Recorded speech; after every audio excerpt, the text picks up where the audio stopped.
Morning, Year 7. Morning. Nice to see you all. We've been back nearly a week now, but I hope you had a lovely restful break of half term.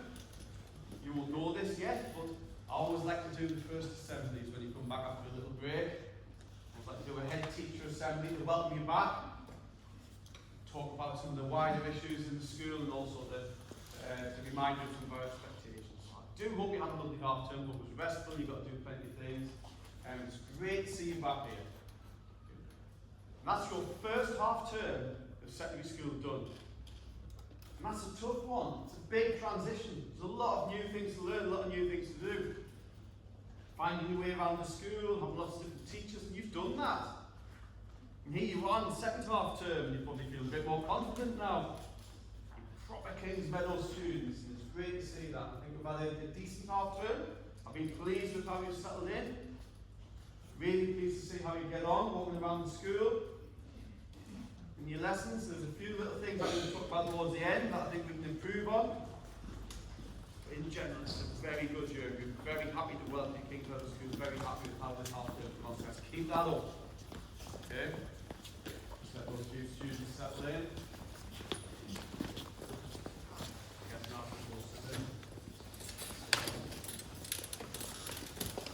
Right, whenever I talk to you in assembly, I like to talk to you about our core values of integrity, resilience, and respect. If you get those three right, you get everything right.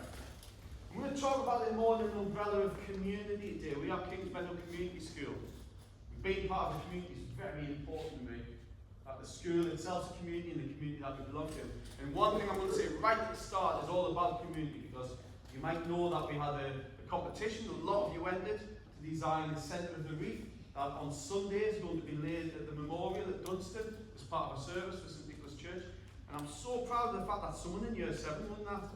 What I thought was the best reef design, the one that most showed sort of what we mean to school, that displayed remembrance and also displayed sort of gate set, was designed by Year 7. And that competition was open to Year 7, 8, 9 and 10. So I'm really pleased. That's the reef design. No, it's not. Oh, sir. I've updated the assembly slide. Right. Anyway, you'll see it. It will be going out there. It's actually on Facebook at the moment. So it was designed by I am saying in Year 7. So really well done. And yesterday I got a little gift off me with a letter to take home. So that's really, really good. Up there it is. Thank you, sir. Really pleased with that. And if you go to the memorial after Sunday, you'll see the wreaths that are laid there. And one of them, that's in the centre. And that's the one that's been laid on behalf of Kings Meadow School. Really proud of that. That's the next bit I want to talk about. The Monopoly board. Who here plays Monopoly? Excuse me, yeah. I hadn't played for a long time. I used to play loads when I was younger. And then I was in Games Club on Friday before half term. By the way, I'm still the chess champion of Kings Meadow. If any of you fancy taking me on, you won't win. And some of them were playing Monopoly. We've got some extra games from charity shops and the different stores. And I haven't played that for years. Love Monopoly. And then I looked up Monopoly. I don't know if you know this one exists. Newcastle Gateshead version of Monopoly. You seen that? 30 odd properties on there. Okay, Newcastle and Gateshead it says. How many of those properties do you think are actually in Gateshead? Some of you are trying to spot now, aren't you? Shall I tell you? Two. I hate this. This happens loads. They say Newcastle and Gateshead. And then all I have on is the glass house that used to be the stage in the Baltic. As if that's all we have to offer in the whole of Gateshead. I think that's shocking. So, while I'm talking, be thinking, because at the end we're going to have a quick go at making a Dunstan Monopoly board, alright? For Dunstan area, for our community, if we were making Monopoly boards better than that one, what would we put on it, okay? So we'll have a little go at the end of doing that. But, it's that bit that I'm interested in, community chest. Because like I said, I'm talking about community. We're a community school. I'm part of a community, I'm part of a local community and a wider community. I did this assembly so every year group, and one of the Year 9 students came in the next day and gifted me this, which is a community chest box. So this is my gift, and she even got me a little token, so I have my own, I can't even open it, I've got my own little Monopoly token, so next time I play I've got my own personal token there. So I've got a community chest. But I've been playing that game, I reckon, for probably about 42 years I've been playing Monopoly. I've never really thought about what a community chest is, so I looked it up. It turns out it's a thing, the council have one. All the councils have a community chest. And that's the Gateshead one. And what is, it's a pot of money. I don't think they genuinely have a chest. I think it's just money that they have in the account. It's a pot of money that small local organisations can apply to in order to improve their community. So things like building infrastructure, supporting local groups, delivering activities and projects. And I like that the councils are supporting small local community groups and there's funding there to help them expand. So I quite like that, and that's what we think about community in general. I think about wider community. So I'm thinking about the community of our whole country. There's been some community issues recently that haven't been particularly positive all around this country. So you might remember that earlier this year, stabbings in the synagogue in Manchester. Really frightening for that community and the people around there. Terrifying. And had a huge impact on the people who live there. That's in Birmingham. There were a series of arrests just a few weeks ago. A group of people who were planning some right-wing attacks. Planning it, but they got stopped with the rest. But still the fear in that community and how the people feel. This one very recently, just last week, the train from London to Doncaster, there was a single man who'd actually been committing stabbings across the weekend and had finished on this train. Some really brave stories came out the back of that, but some scary stories. And the communities involved in that causes fear. It is worrying. And that's why you maybe see things like this. These St George's flags coming up. I've certainly in the street near where I live at the top of my street, there's a few, and the Red Cross being sprayed. I would love to think that they were happening because people were being supportive and positive, and people were saying, I'm proud to be English, and this is our English flag, because the English community is wonderful and it's so diverse and such a range of people. I'd love to think we were supporting St George, who ironically never came to England, by the way, he lived in the Middle East, but still. But my worry and my fear, and actually what I know, is that for a lot of people, not everyone, but for a lot of people who are putting these flags up or spraying these red crosses, it's actually divisive. They're not doing it as council officers, they're not doing it at Downing Street, they're not doing it as part of a protest, they're actually doing it in local communities. And I think that's sad. I think that that flag, whilst it's wonderful, and it says a lot about us as a country, I think it's being used divisively and to try to split communities up. And I understand why, because of the things we've looked at, the fears that people have. But there's a lot of positives, and this is where I think we can turn things around. This is where I have to say, as King's Meadow, I think we've got a really positive community, and I'll tell you why. But this is the national stories that I looked up at the same time. That's Gateshead Front Street. Right now, it's basically two closed units of vape shops and the bars. That's about it. Maybe a kebab shop further down. Now, this has been going on for the last about 7 or 8 years, so fingers crossed. But it's just been announced that by 2028, they're finally going to get around to a major refurbishment. We're going to get a brand new Gateshead Front Street. They're going to make the centre of Gateshead much more inviting and much more positive. That'd be great. Look forward to that. This is the People's Kitchen celebrating their 5th birthday. So 5 years ago, 3 people got together and said, let's see if someone can donate some food to us, and we'll cook it and we'll give it to people who are in poverty or people who are homeless. And that's expanded and expanded. For 5 years they've been doing that, feeding people who maybe wouldn't have got a Christmas dinner or wouldn't have got a Sunday dinner if it hadn't been for them. Loads of people donating. Fantastic news. This started as quite a sad story. A girl called Edie got in trouble in the sea off Whitley Bay, and she unfortunately died. But the family and friends got together and decided to have they thought it would just be a little activity. They'll have a bit of football, a few little stalls, and raise a bit of money for the lifeboats. It went viral. They raised £300,000. Loads of people got involved. Really positive to support that community event. Great North Run. I do the Great North Run every single year. And by that I mean, I come out my front door, I walk up to the top of my road, it's nearly 200 metres. I watch the runners go past, I clap my hands, and then I come back down again. Wow, I'm exhausted by the end, but I do that every year, because that's how committed I am. And I don't ask for anything in return, that's what I do. Those people run 13.5 miles. And that's a fantastic event. Did you remember this year, sir? Very well done, Mr. Turner. All right? Very well. I didn't see you, unfortunately.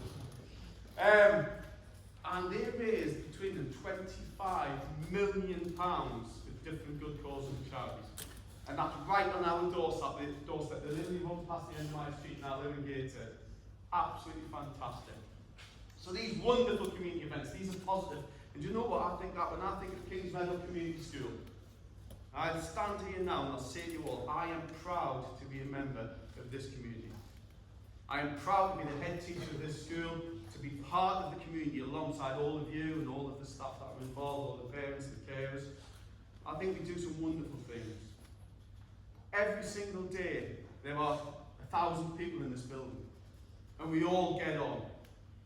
We've got all different genders and races and religions and we all get on. Mr. Barnes was telling me the other day we have 48 different languages potentially spoken in this school. 40, I didn't even know we had 48 languages. That's amazing. And yet we all get on, we all communicate with each other, we learn together, we live together, we get on together. Every single day. I don't see acts of hatred, I don't see fear. Actually, every single day I see acts of kindness. People work well together, getting on. And I'm proud of that. Lots of things I'm proud of. How you focused in the classroom, that's so important. Get it right in the classroom, you get it right everywhere. Take care of the corridors. 5 times a day, nearly 1,000 people move around this school. And we almost never have an issue. We almost never have an incident. It is almost always safe. And that's excellent. That's you doing that. Sporting events. We're the smallest secondary school in Gateshead, yet we represented at every single sporting event. That is brilliant. Not every school does that. We do, because you're there. Student ambassadors do more than they've ever done. We've got a musical production we're putting on later this year. The fundraising performance, I don't know how many of you came along the Halloween disco. I think that was for World Challenge actually as well, the World Challenge fundraising. Absolutely fantastic community events like that. Lunchtime clubs, I mentioned games club, if anyone fancies taking me on the chest. After school clubs, sports clubs, all of that's part of the school community. Yes, it's important you work in lessons, yes, it's important you achieve, but it's also important you work socially. Parents and carers support you. The attendance we've had, the parents and carers who've come along to things like your Saturday in evening, that have come along to our parents' forums, we had a coffee morning, absolutely fantastic. The whole community support you here. St Nicholas Church, I'm going there on Sunday for the remembrance. I was there a few weeks ago for his 60th birthday. We had members of the choir and some of the creative writers there. It was a wonderful event. Did a few little performances. You know what? There was a lady collared me there, an old lady, who said, I live on Market Terrace, street on the front.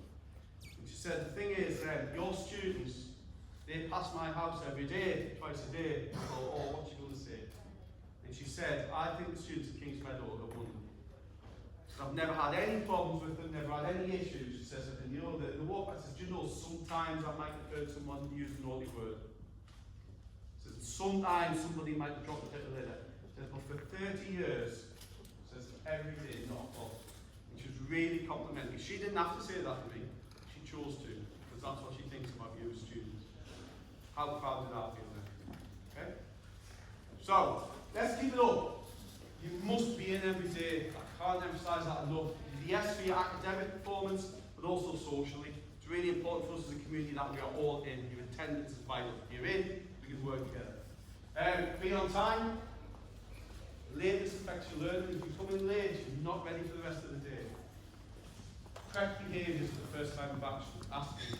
Mr. Thompson did mention this. Unfortunately, we're starting to see some level 3s happening in year 7. That's a little bit disappointing because you've had 2 chances to correct your behaviour before you get level 3. That is 2 times you have disturbed the learning of other people in your class if you get level 3. I shouldn't be seeing any level 3s really across the school, certainly not in year 7. So really think carefully when a teacher gives you an opportunity to correct your behaviour, take that opportunity. Put the behaviour right, we're not all perfect, things might happen, but it shouldn't happen 3 times. So I don't want to see any more of those level 3 behaviours, please. Okay? Similarly, on the yard, in the corridors, we do not run. We keep the corridors safe. We walk to where we're going on the left-hand side, and in particular on the yard, there's been a little bit silliness on the yard, and you are the only people on that yard. You've got a massive yard yourselves. Just think about those around you and think about staying safe, please. Get involved in activities and events. Be the same on the bus. Treat the bus as if you're at school. It's part of your journey and you can't be sanctioned for your behaviour on the bus exactly as it could be in school. And also when you walk to and from school. Okay. Unfortunately, I also had an email from the gentleman on Park Terrace Who, to be fair, Neil started saying, I think the kids at Kingsmeadow are great, I've never had any problems with them, but he said there's been a bit of litter dropped in the cut there. He says, can you ask the students not to drop litter? I did think, how does he know it's our students? But he took a picture of it, and it had Kingsmeadow logo on. So somebody's dropped some worksheets or it's fell out of the book, so just be aware of that, please. So I said I would mention it to the students, so I have. Last thing, like I said, we'd do this dead quick. What properties are we putting on the Dunstan Monopoly board? What's going on there? Yeah? Dunstan Monument? Kingsmeadow School, that's one of the top, yeah? Dunstan Activity Centre. I'll tell you where I started. I started with Dunstan Hill Mansion. Okay, I thought that would be right in the middle of the road. What about the cheaper ones? Right? Yeah? Got any others? Well, I went for a cheap one, I went for Duncar. Right, £150 property. The really cheap one, I hate the fact we haven't got a metro station, so I put the station up there, the train station there. I think we should have a metro. Okay, here's the expensive ones now, right? The £300 property. Someone just mentioned it, the monument. Right, here's the two big ones. This is your Park Lane in Mayfair in Dunstan. What do you think? Yeah? Dunstan Hill, the primary school? Yeah. Okay. Come on, yeah? Dunstan Park. Come on, the States. That's got to be. But this is the £500 property, the biggest property. Had to be. Someone's already mentioned it. Surely, Kingsmeadow School. Yeah? Either that or Rob's Fish Park. One of the two. Okay, right. Thank you very much, Tristan. That was a good head to the meeting. Sorry,